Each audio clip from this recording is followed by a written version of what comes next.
Bonjour chers auditeurs et bonjour chers spectateurs. Nous voilà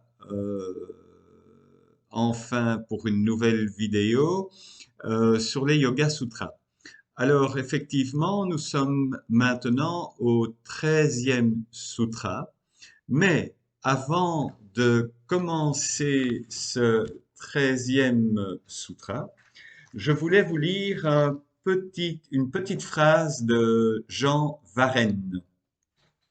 Jean Varenne, c'est, pour vous présenter un livre, c'est l'auteur de ce livre-là, de nombreux autres livres, c'est les 7 Upanishads. Donc, que je vous invite à éventuellement acquérir pour toucher d'un peu plus près la pensée indienne. Alors, quelle est cette phrase sur les Upanishads? Cette vue du monde lui est communiquée par son précepteur ou par son père, sous la forme d'une exégèse de textes sacrés qu'il est invité à apprendre par cœur et à commenter lui-même au fur et à mesure que son apprentissage le fait progresser dans leur assimilation. Alors, moi, ce que je retiens de cette phrase, en tout cas, c'est et à commenter lui-même au fur et à mesure que son apprentissage le fait progresser. Donc, j'ai retenu cette phrase par rapport à ce point-là. Donc, on constate, comme dans les Yoga Sutras, il y a une transmission de maître à élève. On doit apprendre les Yoga Sutras par cœur et ensuite, on doit les commenter nous-mêmes au fur et à mesure de notre progression. Et c'est ce petit point-là donc que je voulais mettre en avant aujourd'hui, c'est que si tu décides de travailler sur les Yoga Sutras, eh bien, prends un carnet comme moi j'ai ici, prends un carnet et prends des notes. Essaye d'aller chercher en toi les commentaires que tu peux apporter à ta lecture. Voilà. Donc ça, c'est mon petit mot avant de commencer le Yoga Sutra numéro 13. Voilà. Alors, Yoga Sutra chapitre 1, sutra numéro 13. Tatra stitau yatno biasa. Tatra stitau yatno biasa. Alors, la traduction de Françoise Mazet nous donne ceci. Dans ce cas, cette pratique intense est un effort énergétique pour s'établir en soi-même. C'est un effort énergétique pour s'établir en soi-même. Alors, qu'est-ce que nous dit Jean Bouchard d'Orval? La pratique est l'énergie déployée en vue de maintenir le mental établi. La pratique est l'énergie déployée en vue de maintenir le mental établi. Waouh, ça c'est chaud. Donc on réalise quand même que là on va devoir travailler. C'est pas quelque chose qui ne va pas nous coûter un tout petit peu d'énergie. Donc moi j'ai décortiqué ça aujourd'hui en 4 points pour vous. Donc, le premier point, donc, on parle bien d'une pratique. Quelle est la qualité de cette pratique? C'est une pratique intense. Et cette pratique intense, c'est tous les jours.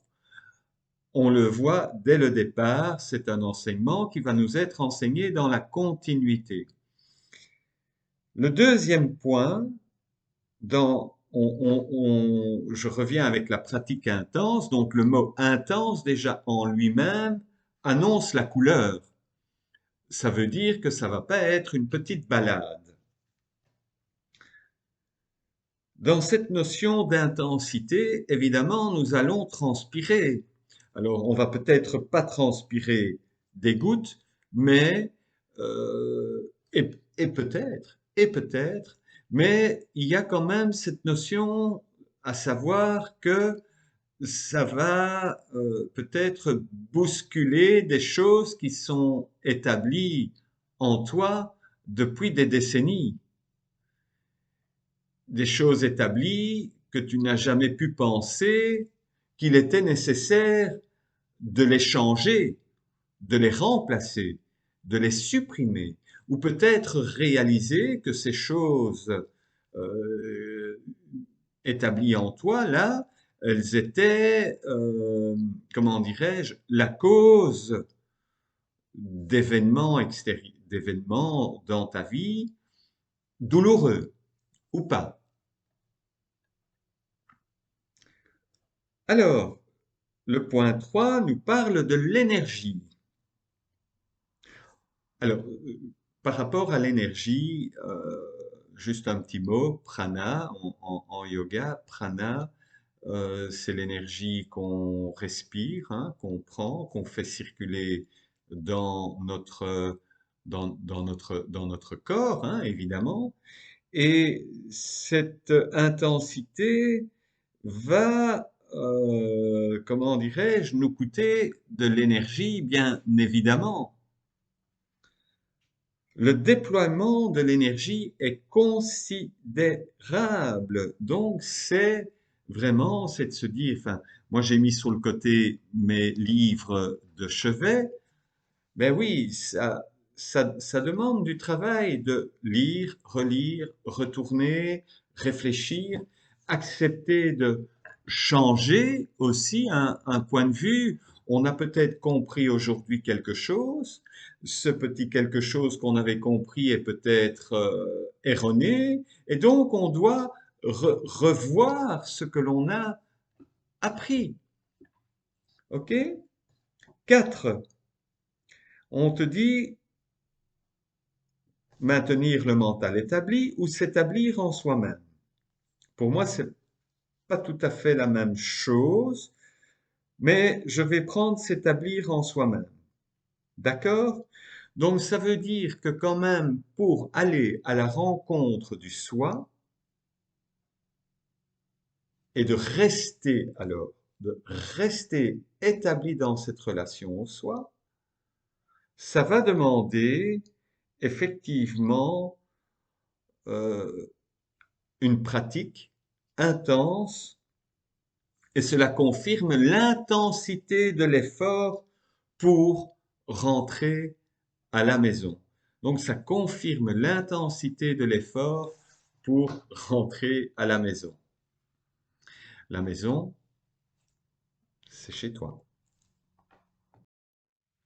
Alors, je vais terminer cette petite vidéo avec cette phrase de Martine Butex.